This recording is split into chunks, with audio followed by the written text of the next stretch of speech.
পুরনো স্মৃতি কি সত্যি এত সহজে মুছে ফেলা যায়? তাই তো বারবার ফিরে যেতে ইচ্ছে করে কাটানো সেই মধুর সময়ে। তো নমস্কার বন্ধুরা, আমি চন্দনা। আমার এই ছোট্ট চ্যানেলে সকলকে জানাই ওয়েলকাম। তোমরা যে যেখান থেকে আজকে আমার এই ভিডিওটি দেখছো, আশা করি সকলে তোমরা খুব ভালো আছো, সুস্থ আছো, আর আমরাও বেশ ভালো আছি। আজকে খুব সকালেই ঘুম থেকে উঠে পড়েছি। উঠে এই যে কাজকর্ম সেরে স্নান করে পুজোটা দিচ্ছি, কারণ আজকে এক জায়গায় বেরোবো। তো না স্কিপ করে দেখতে থাকো, সবটাই তো শেয়ার করব, কোথায় যাচ্ছি না যাচ্ছি, কি করব না করব। আর হ্যাঁ, ভিডিওটি ভালো লাগলে কিন্তু অবশ্যই একটি লাইক, কমেন্ট, চ্যানেলটিকে সাবস্ক্রাইব করে দিয়ে বেল আইকনটি ক্লিক করে পাশে থেকো। প্রচুর তাড়াহুড়ো ছিল সকালে। তো এই যে দেখো, পুজোটা দিয়ে এখন আমরা বেরিয়ে পড়েছি। আর বাবুকে নিয়ে যাব না, রেখে যাব সেজোজার ওইখানে। তো দেখো, এই হচ্ছে আমাদের ভাড়া বাড়ি, যেখানে আমরা থাকি আর কি। সবার থেকে ওপর তলায় আমরা থাকি। তো দেখো, সকালে তো কিছু রান্নাবান্না খাওয়া দাওয়া হয়নি, তো রাস্তায় আর কি আজকের সকালের খাওয়াটা সেরে নিচ্ছি। জীবনে হঠাৎ করে এইরকম একটা দিন আসা কিন্তু সত্যি খুব প্রয়োজন। যেমন কখনো কিন্তু ভাবিনি আজকে আমরা যাচ্ছি আমার প্রিয় শহরে।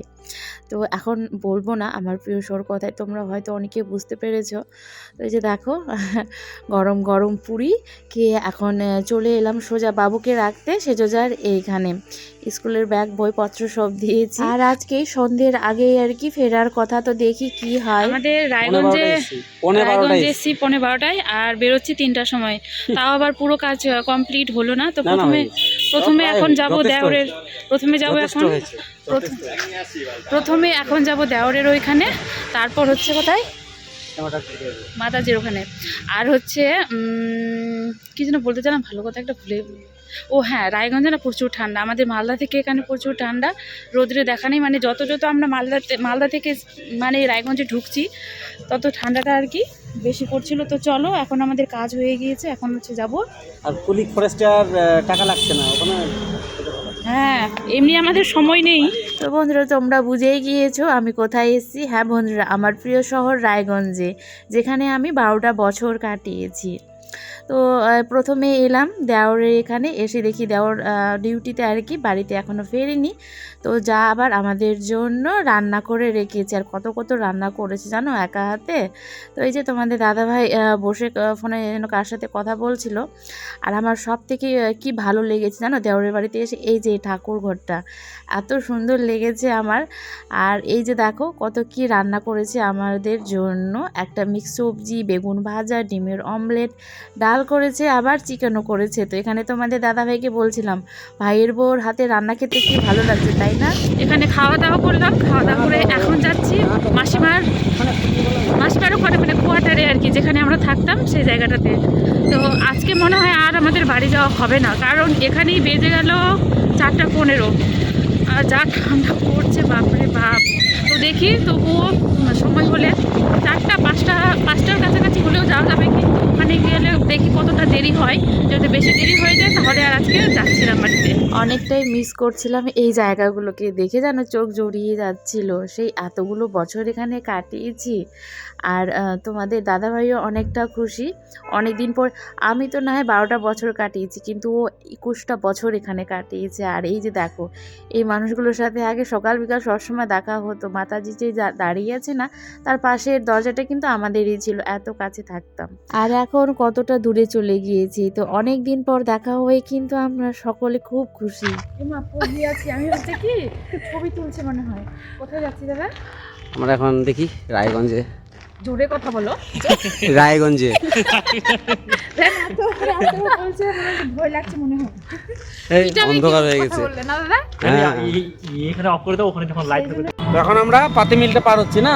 হ্যাঁ, আচ্ছা, সুন্দর লাগছে তোকে। আমাকে একটু কেউ শুটিং করবে? কেমন লাগছে রায়গঞ্জে এসে? প্রচন্ড ঠান্ডা। নমস্কার। তার মধ্যে আসছে নতুন না, তো এখানে বসে গেছে।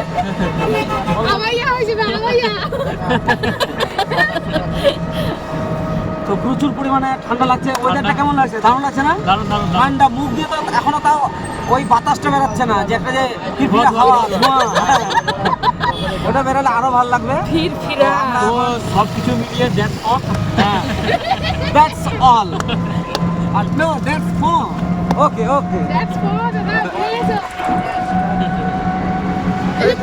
সত্যি আজকে আর বাড়ি যাওয়া হলো না, তো থেকেই যখন গেলাম তো ভাবলাম চলো একটুখানি শহরটা ঘুরে আসা যাক। তো এখানে দেওর ননদ আর আমরা দুইজন এই যে বেরিয়ে পড়লাম রাত্রিবেলা এখন একটুখানি ঘোরাঘুরি অনেক করতে। লম্বা, এই মানুষটা অনেক লম্বা, তো এর থেকে আরো যে লম্বা আছে মানুষ মানে প্রথম আমাদের দেখলাম। টুকিটাকি কিছু না নেওয়ার ছিল, যেগুলো আমরা মালদাতে খুঁজে পাচ্ছিলাম না।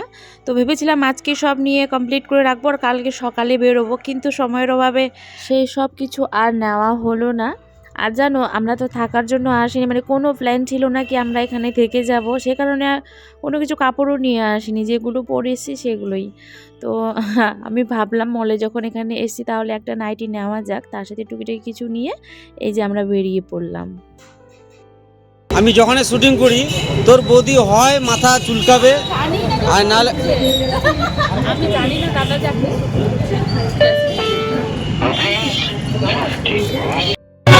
আমরা তো বিয়েতে এসছি।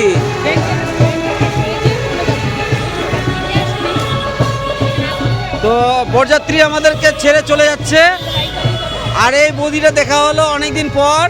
হ্যাঁ, আর এই যে আমাদের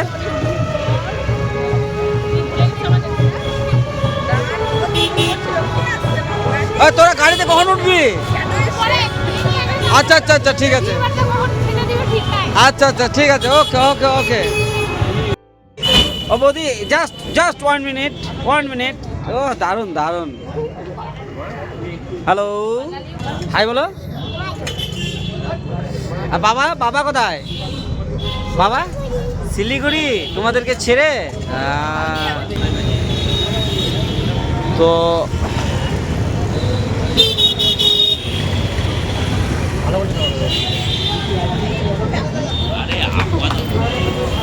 ভালো আছে? হ্যাঁ শুরু হ্যাঁ, কেমন আছে বলতো? দারুণ দারুণ। কিচ্ছু হবে না, কিচ্ছু হবে না। তো মোমো থাকলে আরো খাওয়া যেত। এই দোকানদার দাদার এখন মোমো আজকে শেষ। হ্যাঁ। আমি আসাতে সব শেষ, ফিনিশ।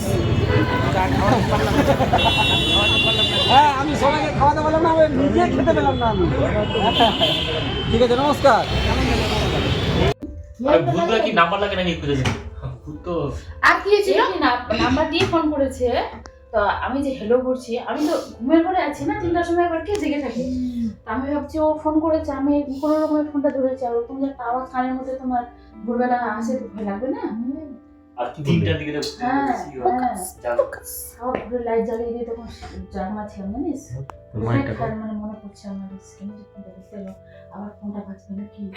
এখন যখন যে ফোনে যে মাথা ভাম। আমি শেষ তাকে পালিয়েছিলাম। আর তুমি যেটা লাইট এর সব অপোজিট থাক থাক দরজা না থাক থাক। নমস্কার, অনেকদিন পর রায়গঞ্জ কর্ণজোড়া এসেছি আমি। নমস্কার। আর যার বাড়িতে আছি দেখতেই পাচ্ছেন আপনারা, যার বাড়িতে আছি।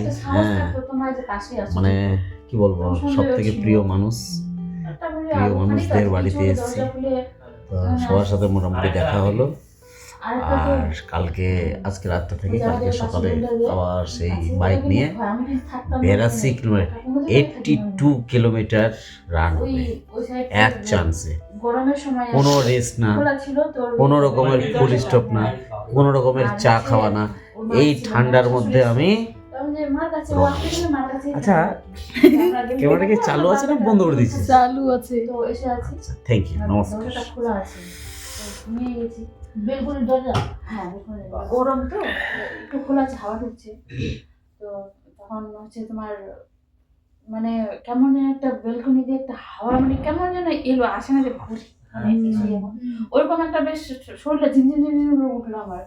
ওঠার পর মানে একদম উপর দিয়ে একটা ভয়ঙ্কর মানুষটাকে আমার শাশুড়ি, আবার ও কি করেছে বদমাইশটা, ও গিয়েছিল বাথরুমে নাকি, বাথরুমে গিয়েছে। তো ও আমার হয়তো উপর দিক দিয়ে, ও ছিল ওই সাইডে, আমি ছিলাম এই সাইডে।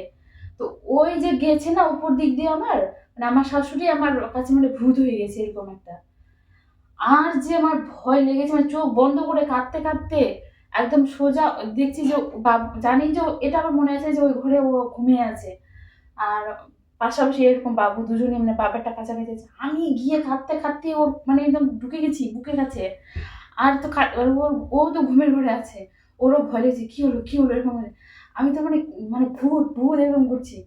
না, মানে আমার ওটা ছিল শ্বশুর- মানে ইজিতে ছিল নাকি? হ্যাঁ? কে ওটা তাহলে কে ছিল ওখানে? কেউ ছিল তো, কেউ ছিল নাকি জানি না, কিন্তু ওই দরজাটা খুলে রাখা আমার ভুল হয়েছিল।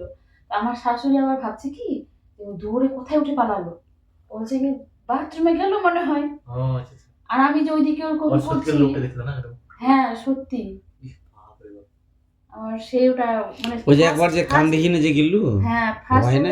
ভয়, তারপরে যে এত ভয়, এদিকে বাথরুমও পেয়ে গেছে আমার ভয়ে, বাথরুম আমি করতে পারছি না জানো, ওই যে ওকে নিয়ে গিয়ে দরজার ওখানে রেখেছি তাও ভয় লাগছে। যখন ওটা ওই ইয়েটা না আমার মুখে দিয়ে আসছে যে দরজাটা খুলে যদি ও আবার হয়ে যায় মানে এরকম, মানে ওকেও আমার ভয় লাগছে। আর মায়ের কথা তো মানে মনে পড়লে আমার ভয় লাগছে, ওকে ওকে দেখতে পাচ্ছিলাম না আমি, জানিস। সেই তবে থেকে ওর তোর দাদা যেদিন আমি বাড়ি যাই, আমি ওই ঘরের লাইটটা জ্বালিয়ে রেখে বাবার দরজাটা দিয়ে দিই, সারা রাত লাইট জ্বলে, আর দরজাটা দিয়ে তারপরে ঘুমাই ওখানে আমি।